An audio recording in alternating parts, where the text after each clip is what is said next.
Well, joining us now from East Palestine, Ohio, is Nick Sorter. He's a U.S. political strategist who just got to East Palestine just a few hours ago and has been touring the crash site and speaking to the people there locally. Nick, welcome to the show. Thanks for joining us. Thank you for having me, Clayton. So you're literally right where the crash happened. Can you tell us what you're seeing? And we'll talk about what the people are saying in the town as well. Sure. So right behind me here, you can actually see a lot of the remnants of the explosion that happened here 10 days ago. There is still a lot of work in progress. You've got Norfolk Southern has a huge recovery operation here. Mainly, it seems, according to the people, because they just want their tracks reopened, and that makes a lot of sense. What we're not seeing is a large response from the federal government.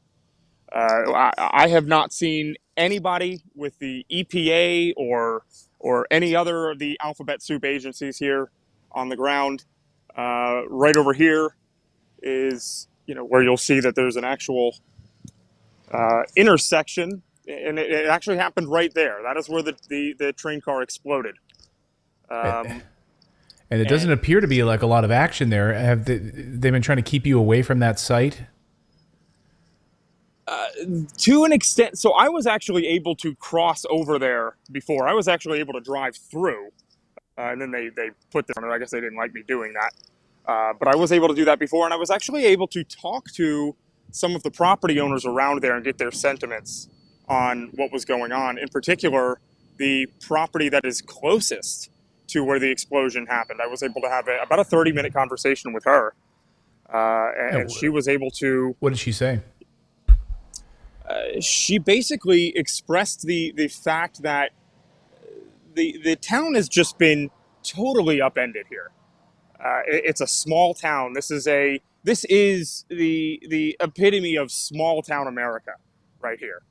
Uh, this is the biggest shakeup they've ever had. Those were her words. People don't know what to do. They don't know how to handle it. They feel like they've just been abandoned here by the federal government, and they feel like they're about to get screwed because they don't trust their water sources anymore. They don't trust their own gardens anymore. One of the ladies I talked to said that she wasn't ever going to plant anything in her garden ever again, and felt like she needed to move her kids and her grandkids out of the town. And they're seriously worried that this town is going to die for this reason.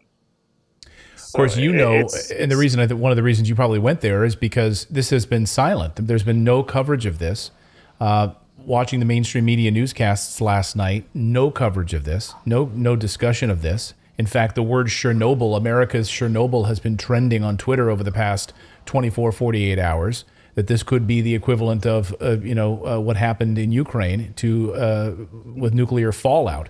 Is that the sense that you're getting from talking to the people there, that they really feel like they might have to leave this town altogether? They absolutely do, because the issue that they're most fearful of is what are the long term health ramifications here? Because as you've seen with so many other, like Monsanto, that lawsuit there, it took years and years and years, and it was really difficult for them to prove, and a lot of people never even got paid out. The Right. lady that I spoke to right over here that owned that property compared it. She said, "This is our Camp Lejeune." Wow. And that is, yeah, it's probably very true. I mean, they think that this is going to be totally covered up. They have not been able to get in contact with anybody since the governor did that press conference here at one time. He did his Mike DeWine did his rounds to Right. make it look good, soften the blow or whatever. And then after that, just radio silence from everybody. They're getting no support here at all. And I think that has a lot to do with the fact that the media aren't. They're not here. They're not here. I'm the only one getting around here by myself. I haven't seen a single camera anywhere. It's really So unbelievable. It's unbelievable. And you described, just from a few hours there, can you describe the air quality? You were talking about it's bringing tears to your eyes. Can you explain what you're smelling, what you're seeing? as soon as you get into the town, actually, it's probably in about a 5 mile radius. There is a very sweet chemically smell, right? It almost smells like burning rubber. if you know what burning rubber smells like. Right. But it's very overwhelming.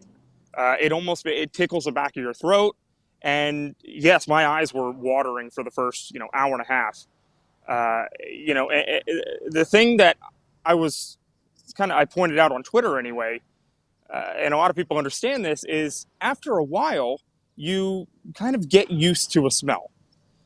Right. And so these people here may not be actually having that sense of smell of this toxicity that's in the air right now. And that's just going to be terribly lethal in the long run. So have you seen? They don't even know what they're breathing. What are the businesses open downtown? You're very close to the downtown there in East Palestine. Again, a small town. Are businesses open? Are people actively commuting to and from work? Does it look like it's still business as usual or not? No, there's very light traffic around here in general. There are a lot of people that have not come back yet. The evacuation orders were lifted, I believe earlier, or it was within the past week. And there are myriads of people, according to people that I have talked to, where their friends won't come back. They're scared. They're Right. scared, and they're getting no reinsurance from anybody. And so, yes, there are a lot of businesses downtown that are closed. And it's sort of like it's almost eerie. It's almost eerie. The majority of people in this town are here at this disaster site.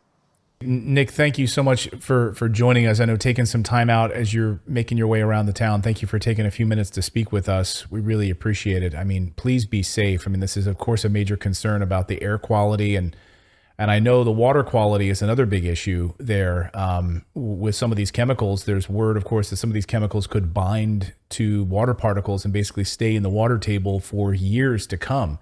What are they saying before we let you go? Are they saying anything about the drinking water there before we let you go? Yes, that's a great question. The lady that owns this property back here, it's straight across actually. It's like I said, the closest property to where the explosion was. She mentioned that there's a drainage ditch that runs alongside the railroad tracks that goes straight into a creek. And that creek ended up being the one that I don't know if you saw it on the news, where there were a bunch of fish that had gone belly up and such, and it's still happening. There's still plenty of fish that are belly up over there, but it leads down into a larger stream that runs through 3 other towns before it gets to the Ohio River, and none of those people trust their drinking water at this point. They won't go out to eat. They won't. I mean, and it's worse for people that have well water. They're not going to drink out of their wells because they believe that this has infected their groundwater. Absolutely, I would be terrified if my well water were near that. And then, of course, also air quality and heading towards Lake Erie as well. A lot of concerns. Nick, I'll let you get back to work. And thank you so much for taking a few minutes to speak with us. That's Nick Sorter there reporting in East Palestine, Ohio. Thanks so much for joining us, Nick. Thank you, Clayton. Thank you for covering this.